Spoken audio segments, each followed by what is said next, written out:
Hello friend, welcome to my YouTube channel. आज हम पिछली क्लास को कंटिन्यू रखेंगे, एसएससी जीएल की क्लास को, एमटीएस की और कोई भी कॉम्पिटिटिव एग्ज़ाम के लिए आपके लिए महत्वपूर्ण क्लास है ये, क्योंकि हर कॉम्पिटिटिव एग्ज़ाम में इसी टाइप के क्वेश्चन से कुछ अलग नहीं आते हैं। मैक्सुलेशन के लिए कहोगे तो वही फॉर्मूला, उसी बेस में सारे क्वेश्चन होते हैं। ठीक है, प्रॉफिट एंड लॉस वाले भी सेम वही क्वेश्चन होंगे। ठीक है, ज़रूरी नहीं है कि ये मैं स्पेशली ये वही बच्चे देखेंगे जो एमटीएस का पेपर दे रहे हैं या सीजीएल का पेपर दे रहे हैं। ये कोई भी कॉम्पिटिटिव ऐसे जीडी वाले भी दे सकते हैं, सीआरएफ वाले भी दे सकते हैं, क्योंकि यही चैप्टर है, यही क्वेश्चन है। आप किसी भी यूट्यूबर में जाके आप देख लीजिए, वही क्वेश्चन रिपीट आपको करवाएंगे, क्योंकि उसके अलावा इससे अलग कुछ आना ही नहीं है। वही चैप्टर चल रहे हैं, मैथ्स वही चलनी है, प्रॉफिट एंड लॉस के वही क्वेश्चन चल रहे हैं, एवरेज के वही क्वेश्चन चल रहे हैं, सीआई एसआई के वही क्वेश्चन चल रहे हैं। ठीक है, तो इसके अलावा कोई चैप्टर है ही नहीं नया। ठीक है, तो वही चीज़ें चलनी, वही रिपीट करनी है। इसलिए बेसिक कंसेप्ट अपने क्लियर कीजिए, कोई भी कॉम्पिटिटिव एग्जाम आप आराम से निकाल सकते हो फ्रेंड। ठीक है, स्टार्ट करते हैं पहले क्वेश्चन से। क्वेश्चन क्या दे रखा है? एक कस्बे की जनसंख्या, यदि रन पेपर इसी टाइप के आए थे, यही क्वेश्चन आए थे, बस डाटा चेंज हो सकता है, थोड़ी सी भाषा इधर उधर हो सकती है। ठीक है, लेकिन पेपर सेम यही आया था, इसी प्रकार के पेपर आए थे। ठीक है, एक कस्बे की जनसंख्या 8,000 है। ठीक है, यदि पुरुषों में 5% की वृद्धि हुई हो और महिलाओं में 7.5 की वृद्धि हुई हो, तो फिर जनसंख्या एक वर्ष बाद 8,460 हो जाती है। तो पुरुषों की संख्या ज्ञात कीजिए। ठीक है, क्वेश्चन देख लिए, स्टार्ट करते फिर। ठीक है, वो क्या बोल रहा है, देखो, मेल और फीमेल का कुल जनसंख्या कितनी है? 8,000 है। ठीक है, पुरुषों में 5 की वृद्धि हो रही है, फीमेल में 7.5 की वृद्धि हो रही है। ठीक है फ्रेंड, ध्यान से समझना मैं क्या समझाऊंगी आपको। देखो, हम 7 दशमलव वो कह सकते हैं 5 प्लस 2.5% लिख सकती हूँ मैं इसको। 7.5 को मैं 5% प्लस 2.5 की लिख सकती हूँ। इसका मतलब जो महिलाओं में वृद्धि हो रही है वो 2.5 जो हो रही है वो एक्स्ट्रा हो रही है, एक्स्ट्रा हो रही है ना। इसने क्या पूछा? पुरुषों की संख्या पूछी है। ठीक है फ्रेंड, ठीक है फ्रेंड, तो मैं क्या करती हूँ, पहले मैं करती हूँ 5% का मेल और फीमेल की वैल्यू निकाल देती हूँ। कितने के बराबर है? 8,000 के बराबर है। ठीक है, तो यहाँ से मेल और फीमेल कितना होगा? 8,000 बटा 5% हटाऊंगी तो 100 ऊपर आ जाएगा, हो जाएगा। ऐसे नहीं होगा, कभी मत लिखना इसको ऐसे। ठीक है, कभी मत लिखना। ये गुना 5/100 होगा। 5% की वैल्यू निकाल रहे, 5 की निकाल रहे ना, मेल और फीमेल की। ठीक है, इसको कभी ऐसे मत करना। ये 5 मेल और फीमेल की वैल्यू है। 2 जीरो से 2 जीरो को 8×40, 400 आ गया।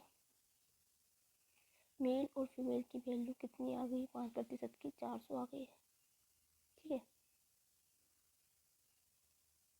अब आप देख सकते हो फ्रेंड, एक चीज़ ध्यान से समझना, टोटल जनसंख्या इतनी है और एक साल में इतनी हुई, तो इसमें से घटा दूंगी तो इसका मतलब क्या? जो ये 560 है ये एक्स्ट्रा है ना,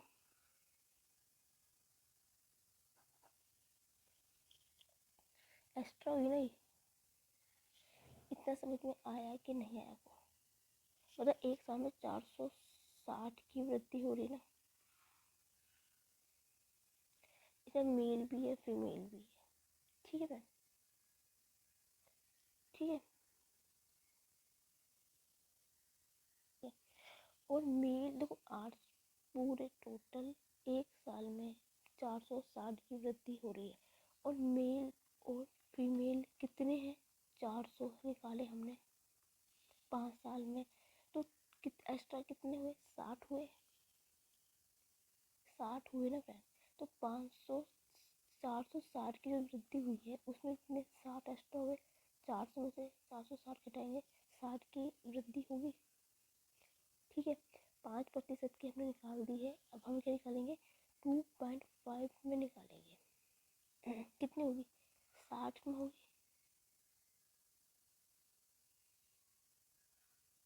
क्योंकि देखो जो फीमेल है वो 2.5 एक्स्ट्रा है, तो इसमें जो 460 एक्स्ट्रा है वो फीमेल ही होगी ना।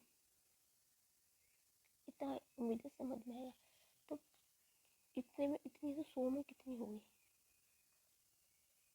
60 गुना 100 बटा 2.5, 0 बढ़ाई 25 चौके 100, 6 चौके 24, 2400 आ गया, 2400 आ गया। ठीक है, अब हमें पता चल गया जो एक्स्ट्रा है वो 2400 है। अब मुझे मेल की वैल्यू निकालनी है, तो मेल कैसे निकालेंगे, जो हमें टोटल जनसंख्या है 8000, उसमें से 2400 को घटा दीजिए आप, कितना आएगा, 5600 आएगा। यही मेल की वैल्यू है, ऑप्शन सी। उम्मीद है फ्रेंड समझ में आया होगा आपको इतना। ठीक है, सेकंड क्वेश्चन में जाते हैं। 12.5% और 14.14 से 2/7% की दो क्रमागत छूट की एकमात्र छूट के बराबर है। इस टाइप का क्वेश्चन को पता है, हमेशा पूछा जाता है ये। ठीक है, क्या करेंगे, तो सबसे पहले आप 12.5 को क्या लिख सकते हो, 25/2% है, इसको प्रतिशत को सोल्व करेंगे, कितना आएगा, 1/8 आएगा। आता है 25/2 गुना 1/100, 25 चौके 100, 1/8 आ गया। ठीक है, 1/8 आ गया। इसका रेशियो बनेगा, यदि 8 का 25/2% लगाए तो 1 बचेगा, तो कितने का लॉस है, 7 का हो रहा है, तो इसमें क्या 8 में 7 का रेशियो बनेगा। हमेशा पता है कि जब इसका होता है उसमें से घटाया जाता है। ठीक है, इसी प्रकार क्या करेंगे, 14 सहित 2/7 को निकालें। ठीक है, इसको सोल्व करेंगे तो इसका आएगा। ठीक है, इसको सोल्व करोगे तो 1/4 आएगा।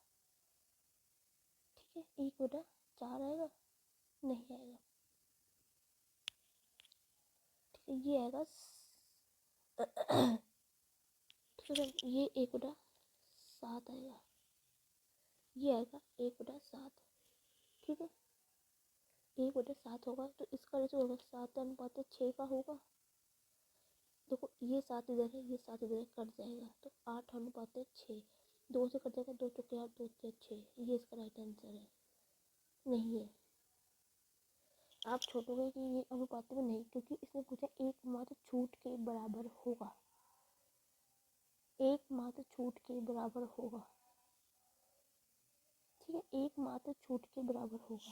ठीक है, ध्यान से समझना। इसके बाद देखो इसमें कितने का हो रहा है, 1 का हो रहा है, इसमें 4 में होगा तो प्रॉफिट एंड लॉस में करते, तो 4 का 1 में होगा। ठीक है, तो 100 में कितना होगा, 1/4 इंटू 100 होगा, 25 आ गया। ऑप्शन बी है इसका। इस टाइप का क्वेश्चन सबसे पूछा जाएगा। ठीक है, तो फ्रेंड जैसे आपसे इस टाइप के भिन्न के रूप में क्वेश्चन पूछा जाए, पहले भिन्नों को आपने उसके रूप में बदलना है, फिर उसको परसेंट उसके रेशो में निकाल देना है, फिर रेशो का आपने कितना रखा, इसमें अंतर एक का ही प्रॉफिट एंड लॉस में बन गया, कितने का, 1 का है, किस में होगा, 4 में, 100 में निकाल दो। उम्मीद है समझ में आया होगा। तीसरा क्वेश्चन, 2 साल के लिए 30,000 रुपये की राशि पर SI, NCI मिश्र धन और साधारण ब्याज का अंतर 147 रुपये है। ब्याज दर कितनी होगी, आपको पता है SI के क्वेश्चन हमेशा आते हैं, हर पेपर में आते हैं। ठीक है, हमें 2 साल का CI और SI का कितना, SI देखो मिश्र धन और साधारण ब्याज, सिंपल इंटरेस्ट और कंपाउंड इंटरेस्ट, इसको इंग्लिश में बोलते हैं। कितने क्या फॉर्मूला क्या होता है, PR² बटे 100² होता है फॉर्मूला इसका। वैल्यू पुट कीजिए, अंतर 147 दे रखा है, R² हमें निकालना है 30,000, 3 4 बटा 100 गुना 100, 4 0 कट गई, 3 से कट गया, 3 चौके 12, 3 27, 8² बराबर 49, तो 8 बराबर 7 के हो गया, 7% की दर, ऑप्शन बी। ठीक है फ्रेंड, एक लाइन क्वेश्चन था ये। एक क्वेश्चन ये लेते हैं, एक बेईमान दुकानदार अपना सामान क्रय मूल्य पर बेचता है। ठीक है, इस बार काफ़ी क्वेश्चन पूछे गए बेईमान दुकान के। ठीक है फ्रेंड, क्या बोला है, एक बेईमान दुकानदार अपने सामान के क्रय मूल्य पर बेचा, लेकिन 1 किलोग्राम के स्थान पर 400 ग्राम बाहर इस्तेमाल करता है, उसका कुल लाभ प्रतिशत ज्ञात कीजिए। आपको पता है कि लाभ, प्रॉफिट एंड लॉस के क्वेश्चन पूछे जाते हैं, बहुत ज़्यादा पूछे जाते हैं। क्या बोल रहा है वो, ध्यान से समझना, क्वेश्चन पढ़ लीजिए आप एक बार। क्या बोला, 1000 ग्राम, 1000 ग्राम का मतलब आपको पता है कि 1 किलो होता है, उसको कितने में तोड़ रहा है वो, 900 ग्राम में। ठीक है, यहाँ से कितने रुपये प्रॉफिट कमा रहा है दुकानदार, 100 रुपये का प्रॉफिट कमा रहा है। प्रॉफिट मतलब लाभ। ठीक है, पूछा क्या है, लाभ प्रतिशत पूछा है, लाभ प्रतिशत कितना, जितने का प्रॉफिट हुआ बटे, आपको पता है कितना वो तोल रहा है, 900 गुना 100, जीरो से जीरो कर दिया, 100/9 का मतलब होता है 11 सही, 1/9%। ऑप्शन बी है इसका राइट आंसर। ठीक है, ये चीज़ आपको याद है तो सही है, लिख करके दिखा देते, देखो 9 को 100 से भाग देंगे, 9 एकम 9, 0 9 एकम 9, जो भाग देते हैं वो सही में आता है, जितना शेषफल वो ऊपर आता है, जिससे भाग दिया वो नीचे आता है। ठीक है फ्रेंड, समझ में आ गया। नेक्स्ट क्वेश्चन पे बढ़ते हैं। यदि 8 अंकों की संख्या 779 गुना 531 बाई संख्या 72 से विभाज्य है, तो 5x - 3y का मान ज्ञात कीजिए। ठीक है, इसका मतलब है कि हमें x और y का मान निकालना पड़ेगा सबसे पहले। ठीक है, कैसे निकालेंगे देखते हैं। तो पहले हमें y का मान निकालना पड़ेगा। कैसे निकालते, इस टाइप का क्वेश्चन आपसे कभी पूछ लिया जाए या आ जाए तो कैसे करेंगे। देखो, सबसे पहले जो आपने ये देखा 72 गुणनखंड कीजिए, कितने आते हैं, 9 और 8। ऐसे गुणनखंड करने जिनका अंतर 1 हो। ठीक है ना, 72 से गुणनखंड कर दिया आपने। उसके बाद हमने क्या करना है, y का मान निकालना है। कैसे निकालेंगे बताती हूँ। देखो, 531 को, ठीक है, 5 से 31 y है। ठीक है, मैं इसको पहले ना 8 से भाग करके दे रही हूँ, छोटी संख्या से मैं भाग दे रही हूँ। तो यदि मैं इसको इसको भाग दूंगी तो कितना शेषफल बचेगा, 3 आएगा शेषफल। शेषफल में ऐसे कितना मिलेगा, 3 मिलेगा। ठीक है फ्रेंड, ध्यान से समझना इस चीज़ को।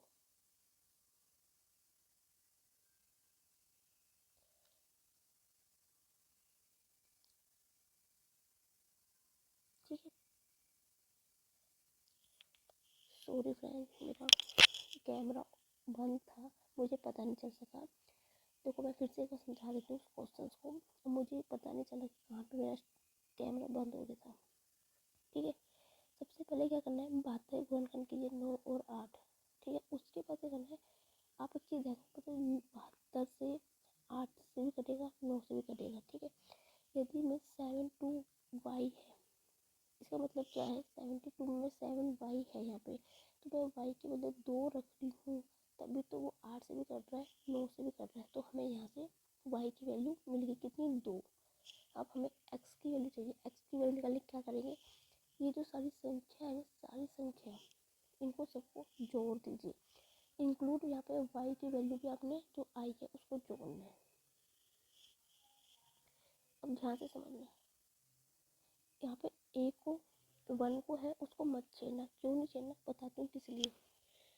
ठीक है, 2 3 5 10 19 26 एंड 35, 35 प्लस 1, 1 को मैंने क्यों लिया, बाई 1 को मैं यहाँ पे क्या ले रही हूँ, x ले रही हूँ।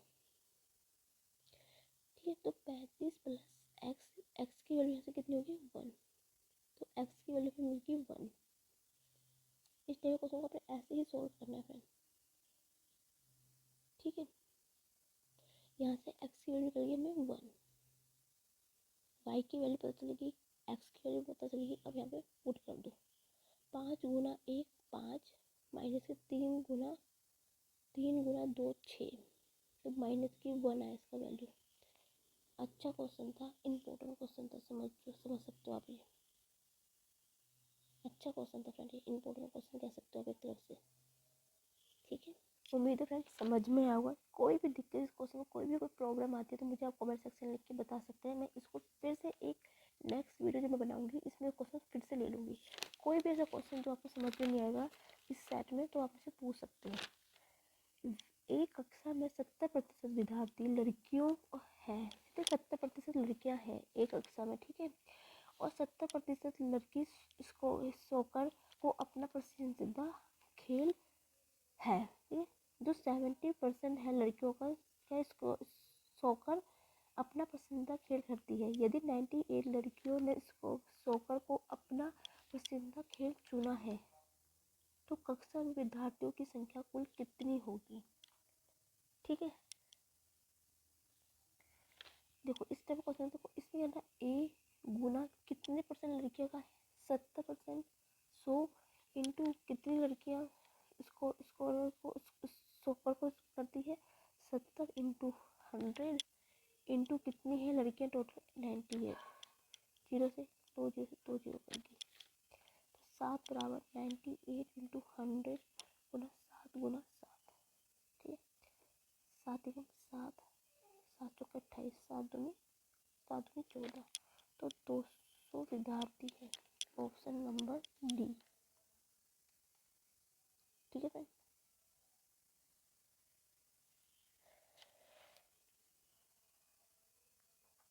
नेक्स्ट क्वेश्चन बढ़ते हैं। ठीक है,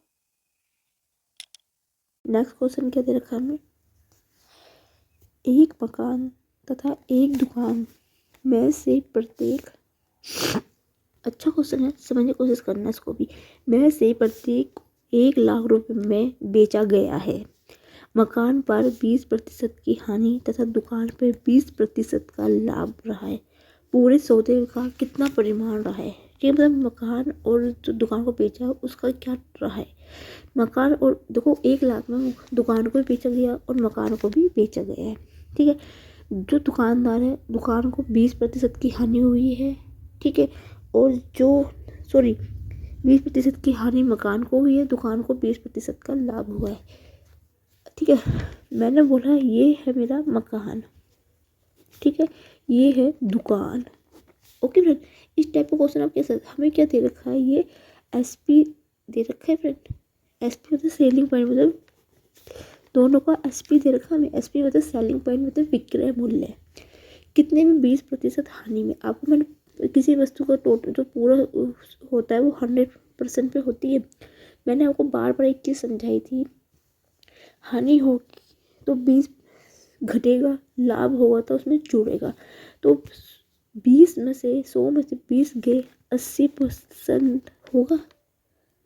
ठीक है, और इसका कितना होगा 120%, और जो 80% है वो किसके बराबर है, 1 लाख रुपए के हैं।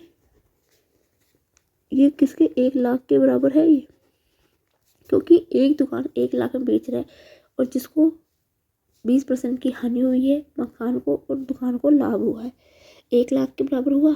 ठीक है, अब मुझे कॉस्ट प्राइस निकालना हो, कॉस्ट प्राइस में कैसे निकालूंगी इसका, यदि एक में, ठीक है, एक में कैसे निकालूंगी बता पहले आप मुझे।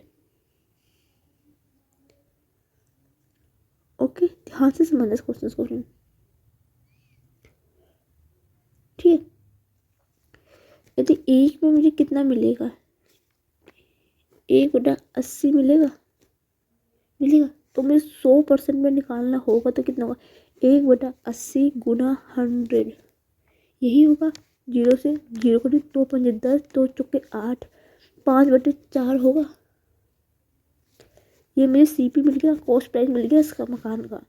इसी प्रकार इसका यदि एक में 1/20 होगा तो 100% में कितना होगा, 1/20 इंटू 100 सॉरी, 0 से 0 को 2 5 10, 2 6 12, दोनों का मुझे कॉस्ट प्राइस मिल गया है।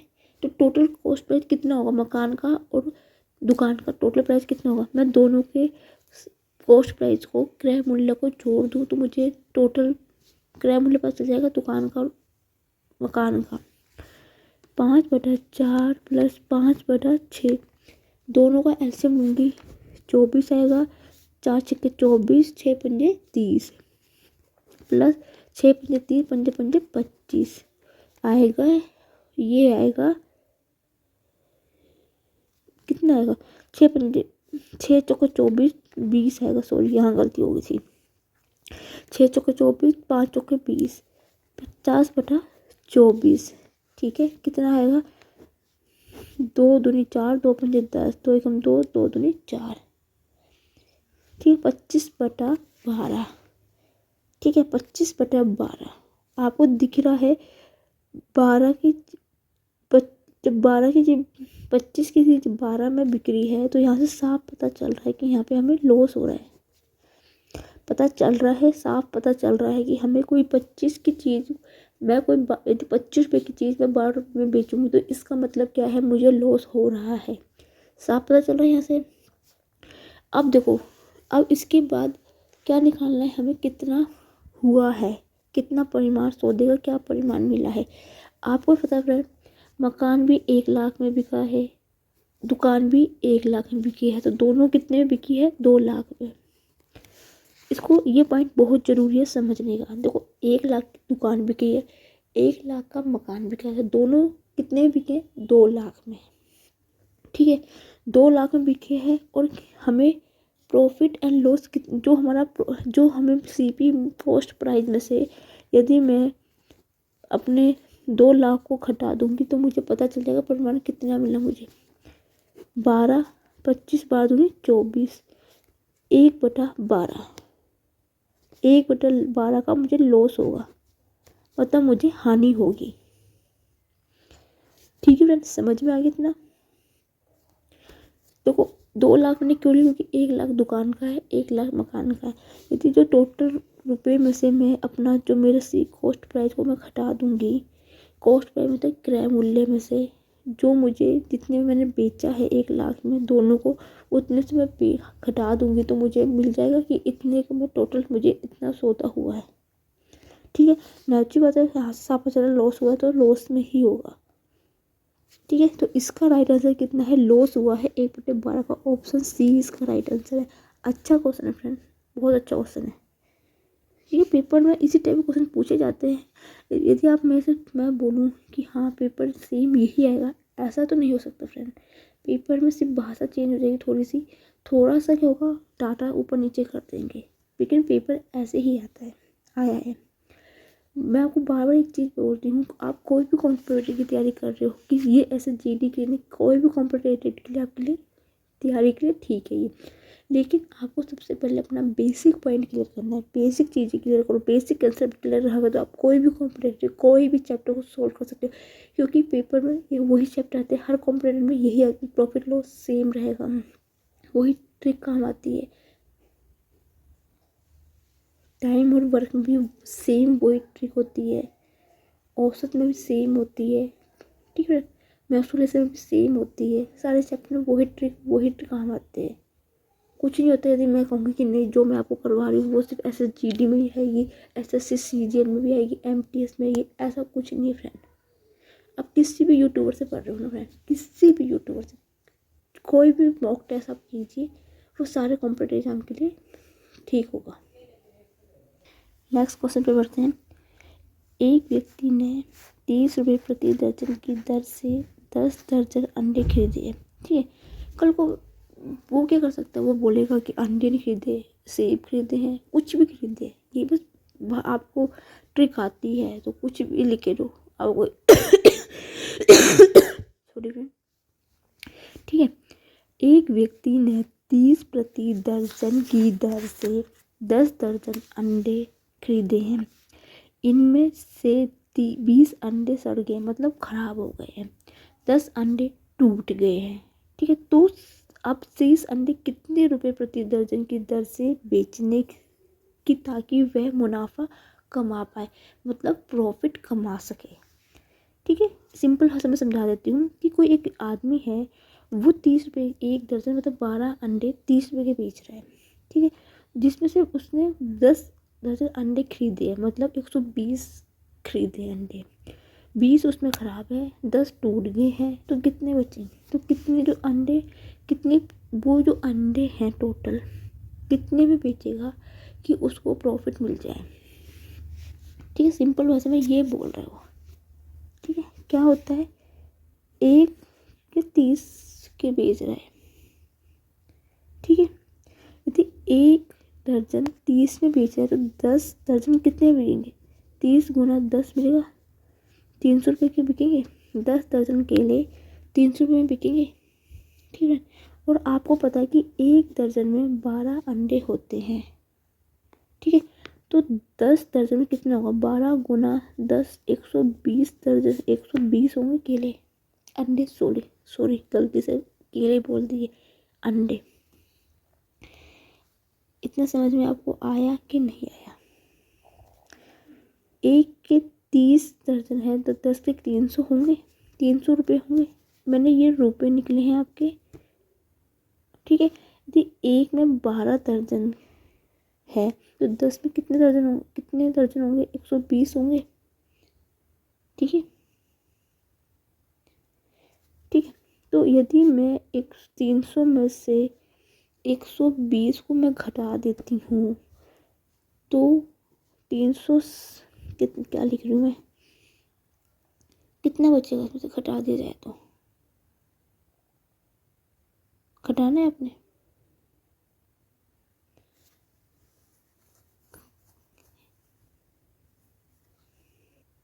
ठीक है, घटाना क्यों नहीं?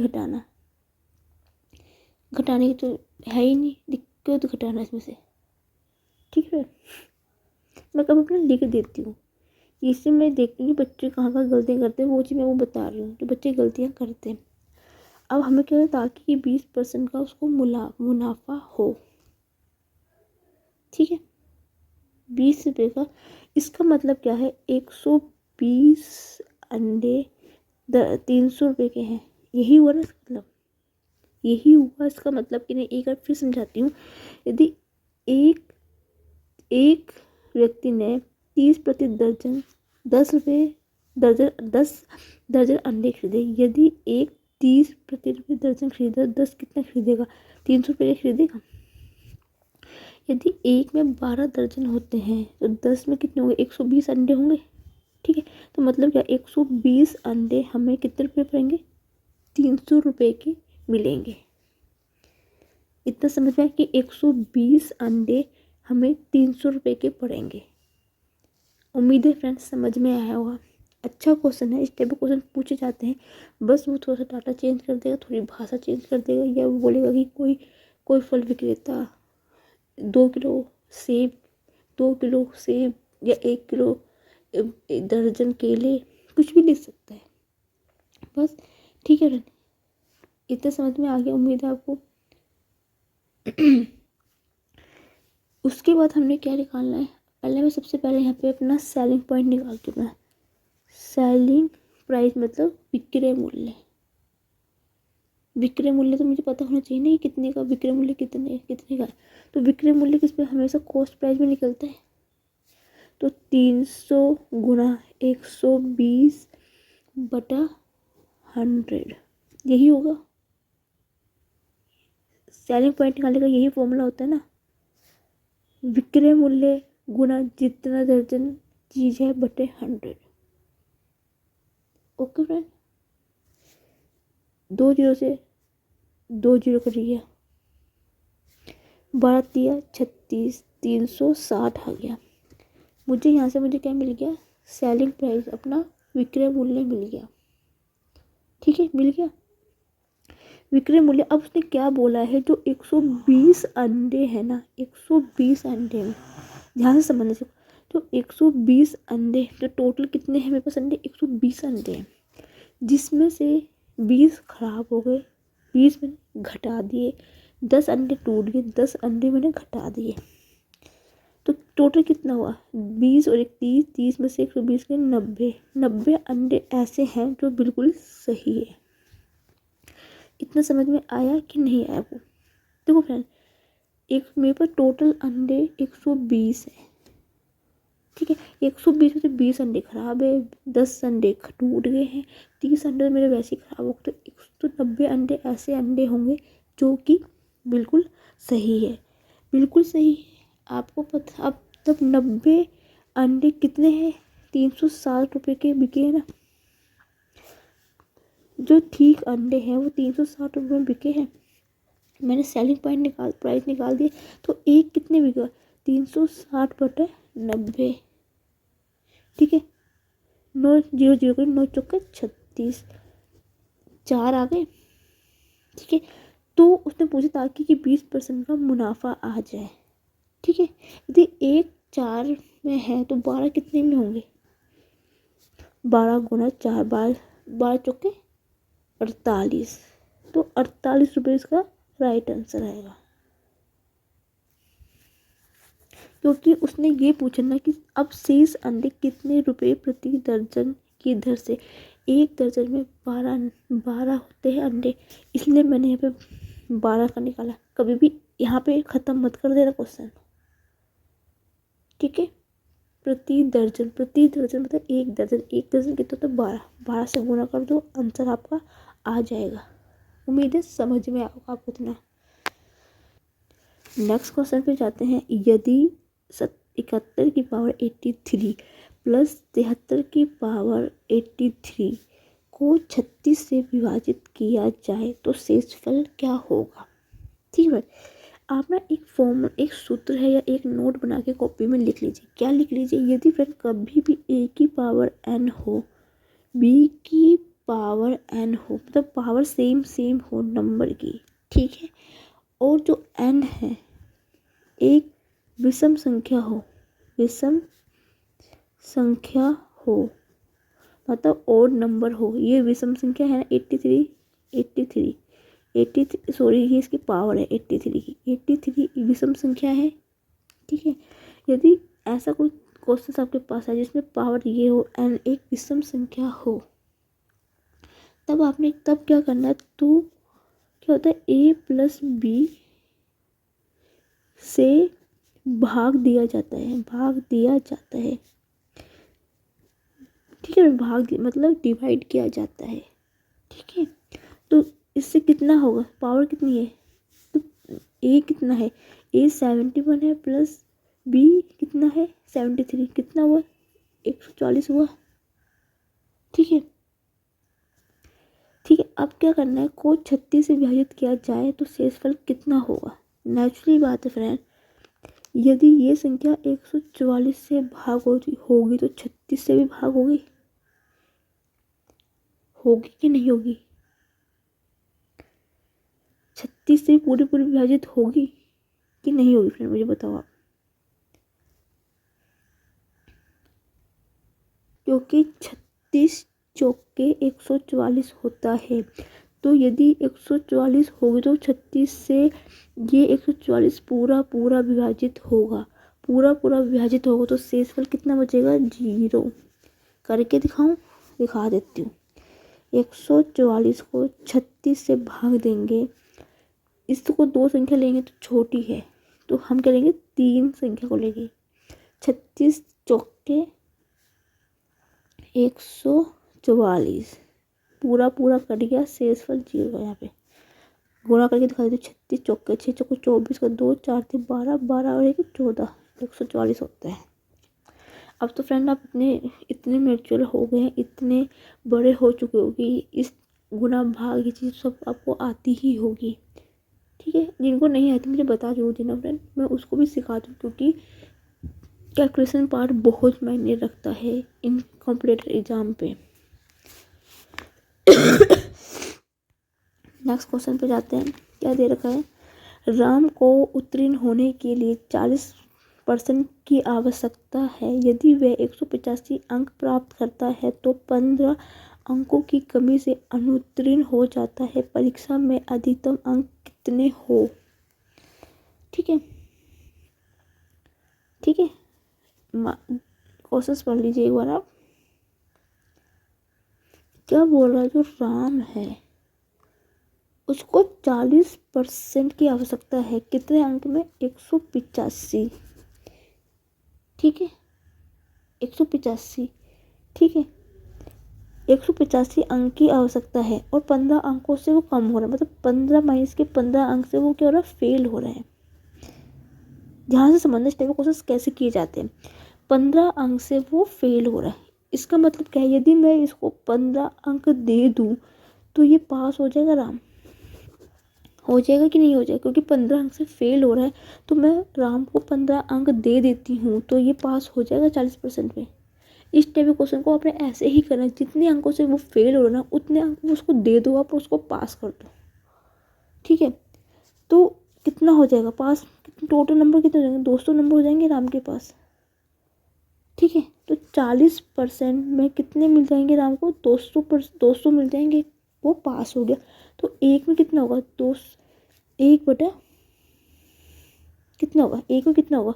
200/40 होगा, 40 होगा। 0 0 कटे 20 पंजे 100, तो एक में 5 होगा तो 100 में कितना होगा? 100 में कितना होगा? 100 गुना 5, 500 आएगा इसका राइट आंसर। इस प्रकार के क्वेश्चंस को आप ऐसे ही करना है। जितने अंक से वो फेल हो रहा ना उतना अंक उसको दे के पास कर लीजिए। जितना नंबर है उसका जितने परसेंट में पास हो रहा उतना निकाल दीजिए एक का, फिर 100 का निकाल दीजिए, क्योंकि कोई भी संख्या कोई भी नंबर 100% में पास होना होता है। तो ये आंसर ये आपको यहाँ पे सॉल्व हो गया। नेक्स्ट क्वेश्चन पे बढ़ते हैं। नेक्स्ट क्वेश्चन ये है फ्रेंड, 700 मीटर लंबी रेलगाड़ी 60 किलोमीटर प्रति घंटा की चाल से चलती है। यदि वह रेलगाड़ी किसी पुल को 72 मीटर में पार करती है तो पुल की लंबाई ज्ञात कीजिए। ठीक है फ्रेंड, इस टाइप के जब भी कोई क्वेश्चन आपसे पूछा जाता है तो सबसे पहले ये देखिए कि रेलगाड़ी किसको पार कर रही है। रेलगाड़ी किसको पार कर रही है? रेलगाड़ी किसको पार कर रही है? पुल को पार कर रही है। ठीक है फ्रेंड, ठीक है, क्वेश्चन पढ़ लिया होगा उम्मीद है आपने। ठीक है, सबसे पहले आप ये चेक कीजिए कि रेलगाड़ी किसको कर रही है, पुल को पार कर रही है। ठीक है, क्या ज्ञात करना है हमें? उसकी लंबाई ज्ञात करनी है।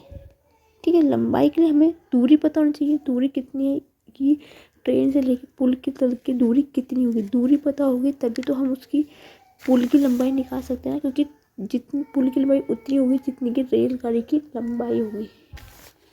ठीक है, तो आपको पता है दूरी बराबर होता है चाल गुना समय। फॉर्मूला होता है चाल बराबर दूरी बटे समय होता है ना, वहीं से निकाला है। तो हमें चाल कितनी दे रखी है? 60 किलोमीटर प्रति घंटा। एक चीज़ का फ्रेंड हमेशा ध्यान देना, आंसर हमसे मीटर में पूछा गया है। ठीक है, और एक जगह हमसे 700 मीटर बोला है और दूसरी जगह में किलोमीटर में दे रखा है। पहले हमें क्या करना है, इनको मीटर में चेंज करना है। आपको पता है मीटर में चेंज करने के लिए 5/18 से गुना कर दूँ तो मीटर प्रति घंटा बन जाएगा। ठीक है, गुना समय कितना है? 72। ठीक है,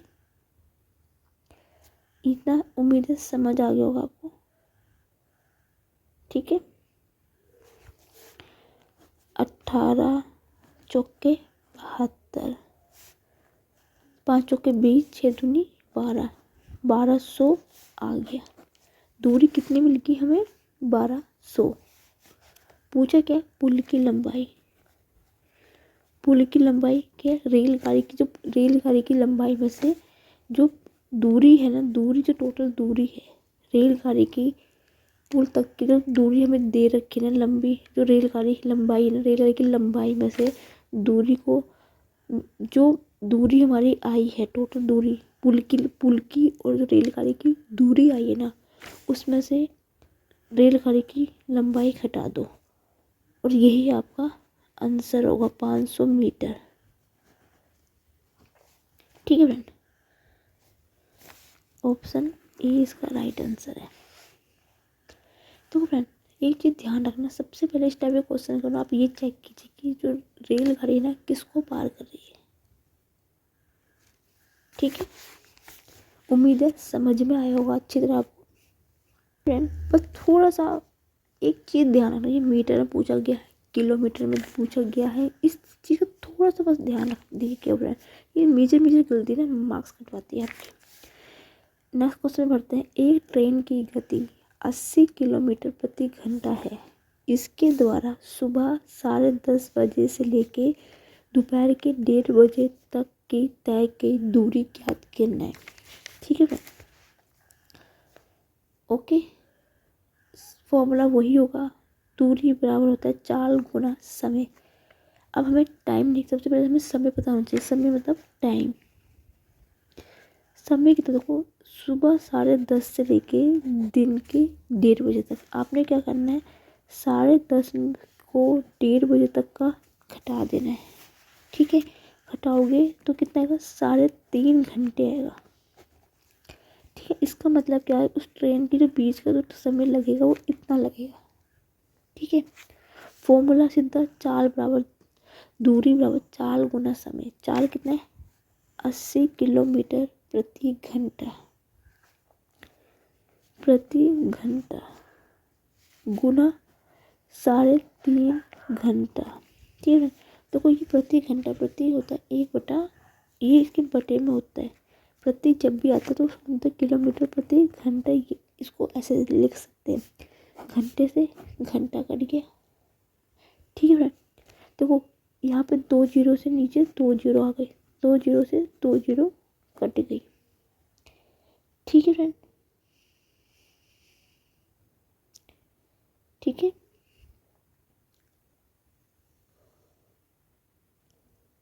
ठीक है, उम्मीद है समझ में होगा।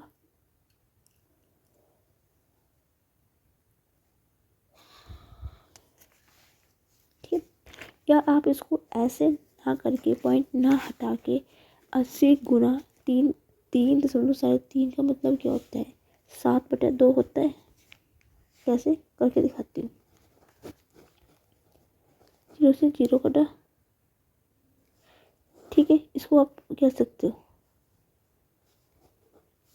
3.5 घंटे का मतलब होता है 7/2, ये तो आपको पता होगा। ठीक है, क्यों लिखा अभी आपको बता देती हूँ क्यों। देखो 3.5 घंटे को खेल सकते हैं हम, साढ़े 3 घंटे खेल सकते हैं हम, 7/2 लिख सकते हैं, 2 दूनी 4 चौके 8, 280 आ गया। ठीक है फ्रेंड, किलोमीटर। अब मैं आपको बताती हूँ मैंने वापस 3 को क्यों नहीं लिया, इनकेस मैं लेती हूँ यहाँ पे मैं आपको करके भी दिखा देती हूँ क्यों लिखा मैंने। पिन के रूप में यही लिखते, 80 गुना 3.30, यही है। पॉइंट हटाऊंगी, 2 जीरो कटेगा, 0 से 0 0 कट गया। ठीक है, समझना, 8 दिया 24, 2 हाथ लगा, 8 दिया 24 तो 26। ठीक है, मेरा आंसर आएगा 264 किलोमीटर। ठीक है फ्रेंड, देखो यहाँ पे 250 है, 264 का मतलब है मेरे को ऊपर लेना है, नीचे नहीं जाना। 250 में नहीं ले सकती, 260 में नहीं ले सकती, 200 नहीं सकती, बचे कितना 280। तब भी आपने आंसर 280 ही लिखना पड़ेगा आपको, क्योंकि 264 है मतलब 260, 260 क्यों नहीं, क्योंकि ये 264 है। ठीक है, 264 में यहाँ पे कितनी कुछ नहीं है, 264 280 आपने फिर भी 280 लेना है। ठीक है, ठीक है फ्रेंड, उम्मीद है समझ में आएगा यहाँ तक आपको। मैंने किस लिए क्यों लिया ये भी मैंने को बता दिया है। फ्रैक्शंस वैल्यू मैंने आपको बताया था कि किसको क्या लिख सकते हैं हम। नेक्स्ट क्वेश्चन क्या है, ए बी और सी की क्षमता का अनुपात कितने, 4:5:6 है के अनुपात में है। वे 15 दिनों में एक साथ एक काम पूरा कर सकते हैं। ठीक है, 15 दिनों में एक काम पूरे कर सकते हैं तीनों। ए अकेला कितने दिनों में उस कार्य को करेगा। ठीक है, कार्य क्षमता मतलब क्या है, A plus B plus C equal to कितना 4 5 6 15 है, सॉरी 15 नहीं, 6 4 10 15 तो होगा, हाँ 15 ही होगा। ठीक है 15 है। ठीक है फ्रेंड, कहीं कुछ गलत तो नहीं हो गया, एक सेकंड रुकिए फ्रेंड, मैं क्वेश्चन चेक कर लेती हूँ फ़ोन में, जरा एक बार PDF चेक कर लेती हूँ क्या था क्वेश्चन में। सॉरी फ्रेंड, यहाँ पे था 12 दिनों में एक साथ कार्य करते हैं वो, वैसे यहाँ पे थोड़ी सी गलती हो गई थी लिखने में। 12 दिनों में कितना काम पूरा कर सकते हैं। ठीक है, तो यदि तीनों मिलके 15 दिन में करते हैं तो 12 दिन में कितना करेंगे। 12 गुना 15 होगा, टोटल कितना आ गया 180 आ गया। और उसने पूछा ए अकेला कितने दिन में पूरा कार्य करे। ए का कार्य करने की क्षमता कितनी है, 4 है। 4 है तो ए की क्षमता कितनी है, टोटल जो 12 दिन का कार्य है ए के कार्य से भाग दे दो, आंसर आ जाएगा 7 चौके 16 4 पंजे 20। ए का कितना हो गया 45 दिन में पूरा करेगा। ऑप्शन बी है इसका। उम्मीद है फ्रेंड समझ में आया होगा। नेक्स्ट क्वेश्चन क्या है फ्रेंड, यदि आपसे कोई इस टाइप का क्वेश्चन पूछा हुआ क्वेश्चन है, ये भी ठीक है, ए और बी किसी काम को 30 दिनों में करते हैं। ठीक है, बी और सी उस काम को 20 दिन में करते हैं तथा सी और ए 15 दिन में काम खत्म करते हैं। ठीक है, यदि तीनों एक साथ काम करना शुरू करते हैं तो कितने दिनों में काम खत्म होगा। ठीक है, क्वेश्चंस पढ़ लीजिए, शुरू कर दूँ फिर क्या बोल रहे हैं इस टाइप क्वेश्चन आप कैसे करोगे फिर। ए और बी मिलके कितना कर रहे हैं 30 दिन में कर रहे हैं, बी और सी कितने दिन में कर रहे हैं 20 दिन में कर रहे हैं, सी और ए कितने दिन में कर रहे हैं 15 दिन में। इस टाइप के क्वेश्चंस करने का फ्रेंड एक ही मेथड होता है, एलसीएम मेथड।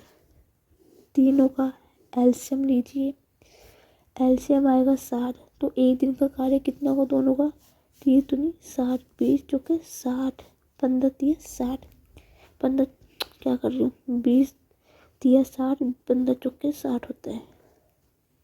ए और बी का एक दिन कार्य 2 होगा, बी और सी का एक दिन कार्य 3 होगा और सी और ए का एक दिन कार्य कितना होगा 4 होगा। ये टोटल वर्क होता है जिसको कार्य क्षमता भी कहते हैं, दक्षता भी कहते हैं और कैपेसिटी भी कहते हैं।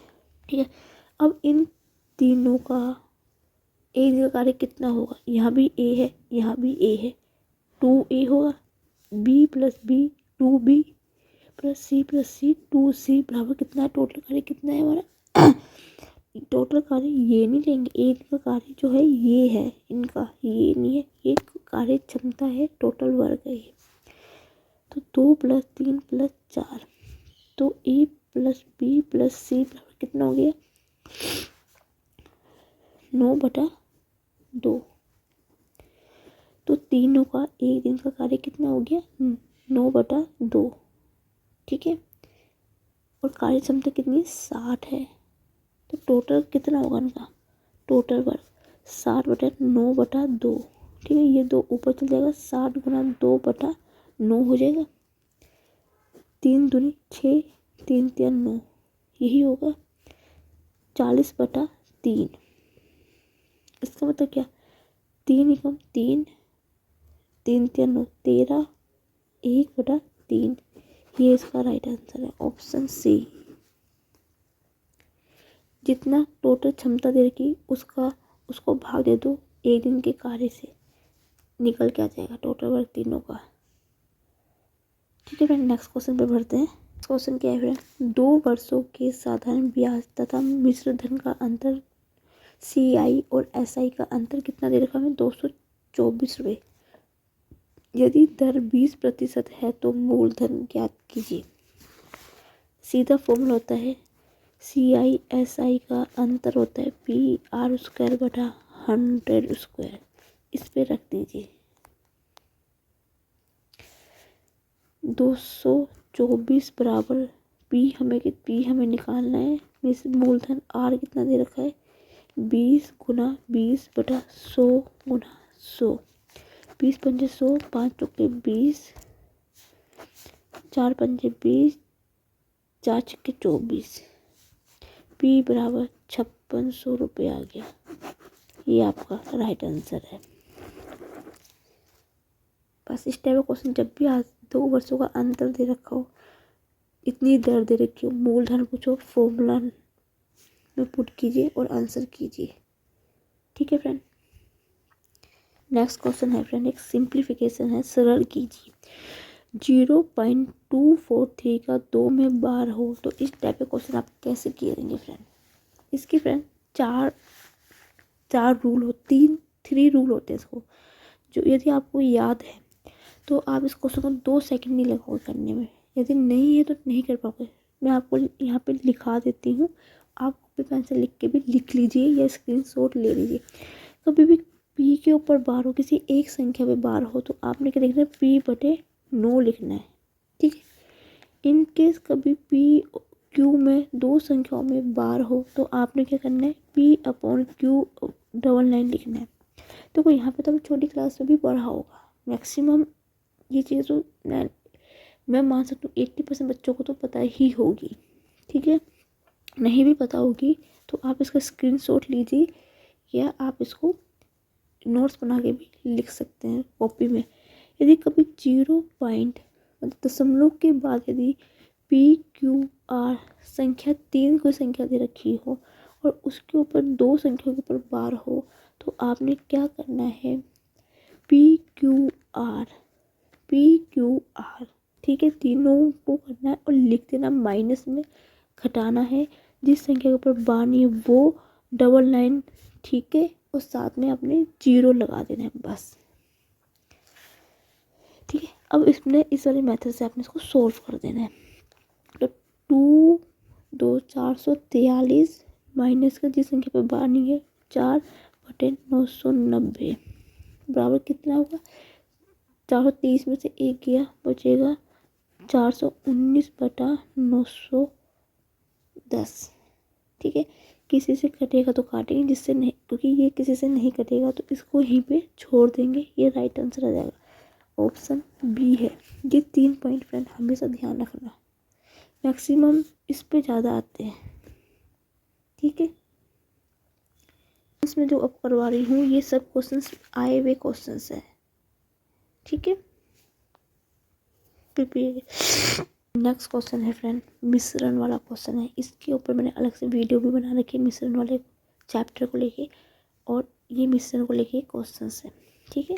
3 समान क्षमता वाले बर्तनों में दूध पानी का अनुपात है। ठीक है। 3 बर्तन है, सेम है, उसमें दूध और पानी की अनुपात है 3:2, 7:3, 11:4। तीनों बर्तन का मिश्रण को मिलाया जाए। यदि तीनों के एक बर्तन दूसरा बर्तन तीसरे बर्तन को तीनों को साथ में मिला दिया जाए तो नया मिश्रण होगा, उसमें दूध और पानी की क्या अनुपात होगा, ये हमें ज्ञात करना है। क्वेश्चंस पढ़ लीजिए एक बार फ्रेंड, फिर मैं सॉल्व करती हूँ। उम्मीद है क्लियर दिख रहा होगा आपको। शुरू कर। क्या है, मिल्क और वाटर, पानी और दूध। पहला कितना अनुपात दे रखा, 3:2 का। दूसरा दे रखा हमें 7:3 का। तीसरा 11:4 का। फ्रेंड इस टाइप के जब भी आपको क्वेश्चंस दिया जाता है या आपसे पूछा कि अल्कोहल है उसमें पानी मिलाया जाए, कोई भी इस टाइप का क्वेश्चन आपसे पूछा जाए तो आपने क्या करना है, सबसे पहले इनकी क्वालिटी जो होती है बराबर करनी है। कैसे बताती हूँ मैं आपको। देखो फ्रेंड, ये 3 है, ये 2 है। ठीक है। सबसे पहले हम देखेंगे कि मिश्रण की टोटल कितनी। देखो 3 पानी है तो 3 दूध है, 2 पानी है, टोटल कितना है, 5 है। एक बर्तन में टोटल कितना है, 5 लीटर है। 3 लीटर दूध है, 2 लीटर पानी है, टोटल कितना है, 5 लीटर। दूसरे बर्तन में 7 लीटर दूध है, 3 लीटर पानी है, टोटल कितना है? 10 लीटर है दोनों का मिश्रण। ठीक, 11 दूध है, 4 पानी है, तो टोटल कितना है? 15 है। तीनों बर्तन में ये मिश्रण है, 5, 10, 15। ठीक है, अब आपने क्या करना है? सबसे पहले आपने क्या करना है? इन 5, 10, 15 का क्या लेना है? एलसीएम ले लेना है। कोई ऐसी संख्या लेनी है जो तीनों संख्या से विभाजित होती है। ठीक है ना? इस टाइप का जब भी आपसे कोई पूछा जाए ना, सबसे पहले आपने कहना है टोटल आपने निकालना है कि टोटल कितनी बर्तन में मिश्रण है, फिर उसका एलसीएम निकालना है। एलसीएम कितना आएगा इन तीनों का?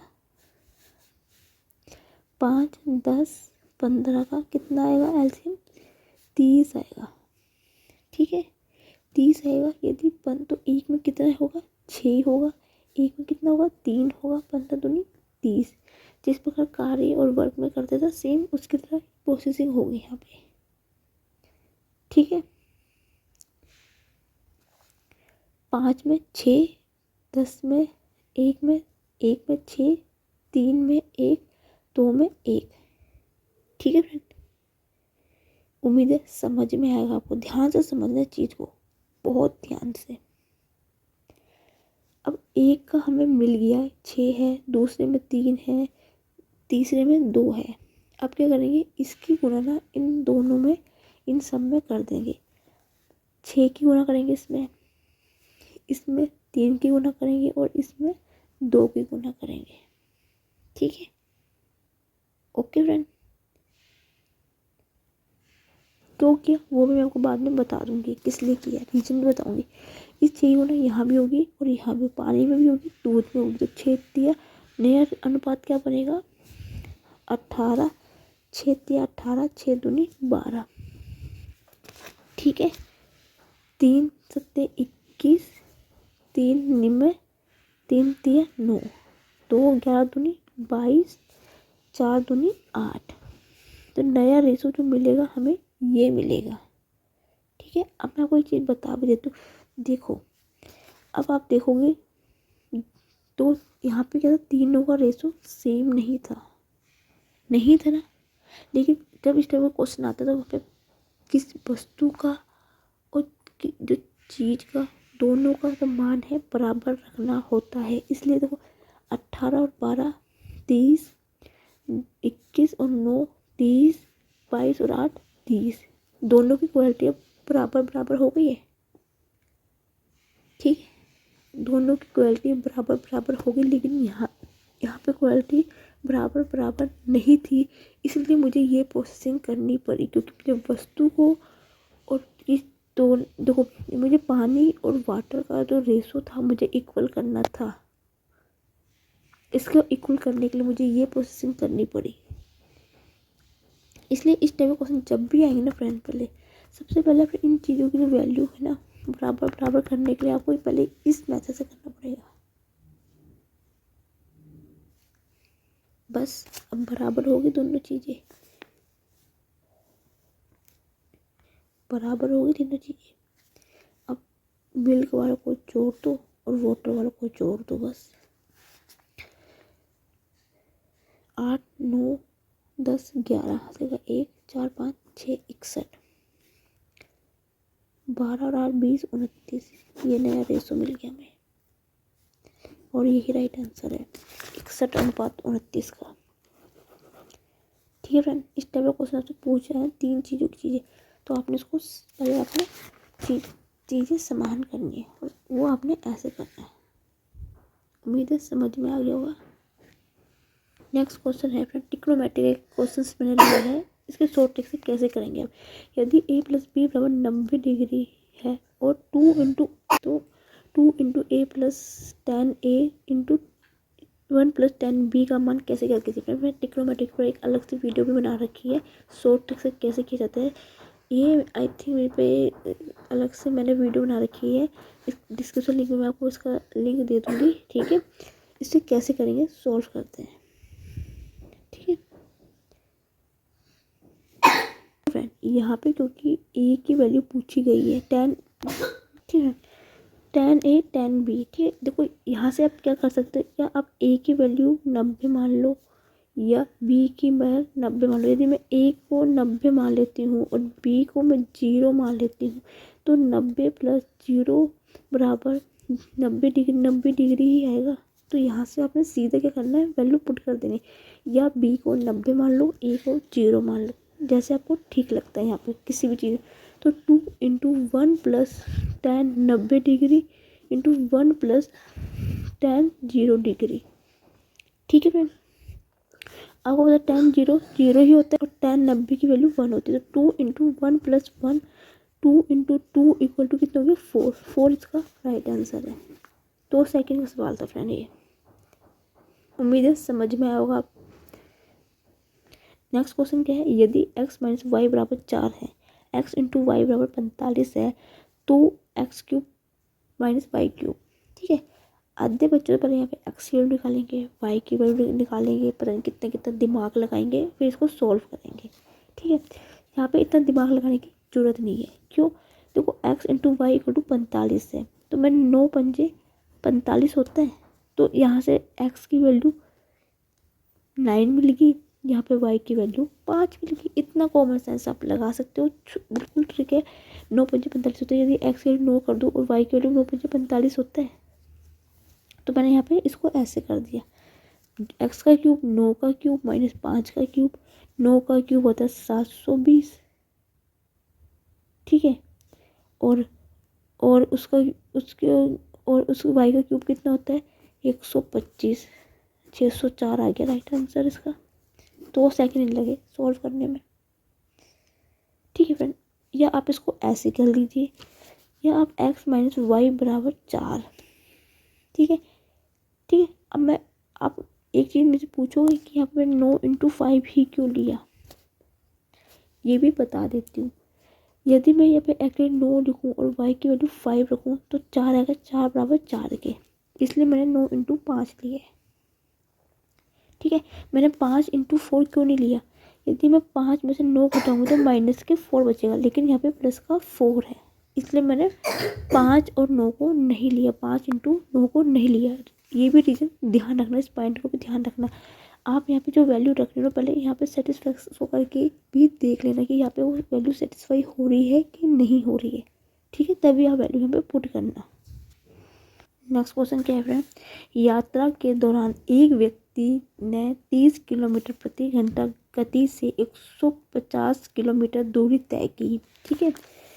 उन्होंने शेष 250 किलोमीटर को 50 किलोमीटर प्रति घंटा की गति से कवर किया है।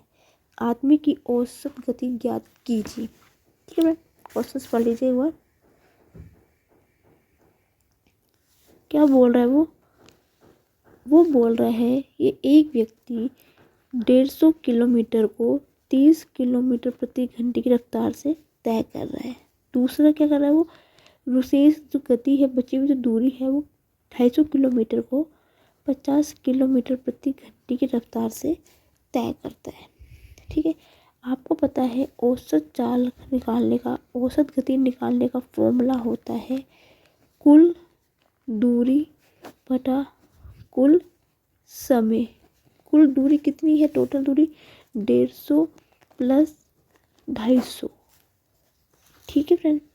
उसके बाद देखो, उसके बाद हमें कुल समय कितना है, सबसे पहले आपने क्या करना है फ्रेंड, 30 और 50 का एलसीएम ले लेना है, कितना आएगा 150 आएगा, ठीक है। तो 30 में एक 150 है, तो 150 में 30 में कितना होगा, 3 पंजे 15, 5 होगा, ठीक है। यदि इसका, ठीक है फ्रेंड, ठीक है 5, या आप इसको ऐसे भी मत कीजिए, एलसीएम लेके भी मत कीजिए। यदि 30 किलोमीटर में 150 हो जाए तो एक में कितना करेगा, 150 बटा 30 5 आएगा, प्लस 250 एक, यदि वो 50 में 250 चला तो एक में कितना चलेगा, 250 बटे 50, 0 0 बटे 5 5 25। यहाँ पे ये चीज़ ध्यान रखना, यहाँ पे 30 और 50 मत लेना कभी फ्रेंड, ठीक है, कभी मत लेना इस चीज़ को यहाँ पे, ठीक है। यहाँ पे ऐसे लेना, तो 250 और 150 टोटल होता है 400। 10 5 5 10 0 कटा 10 40 किलोमीटर प्रति घंटे आएगा इसका आंसर। ऑप्शन बी इसका राइट आंसर होगा। यहाँ पे बच्चे गलतियाँ करते हैं, वही चीज़ मैं आपको समझा रही हूँ, यहाँ पे ऐसे मत करना है, ठीक है। उम्मीद है फ्रेंड आपको आज का सेक्शन में यहीं ख़त्म करती हूँ। यदि आपको मेरी वीडियो अच्छी लगे तो please friend like my video, comment my video, share my video. And friend आप मेरे चैनल में पहली बार विजिट करें तो प्लीज़ मेरे चैनल को सब्सक्राइब करना ना भूलें और मेरे बेल आइकन को जरूर क्लिक कर देना, जिससे मैं कोई भी नई वीडियो डालूँ तो आप तक नोटिफिकेशन मिल जाएगा। यदि और thank you for watching my video.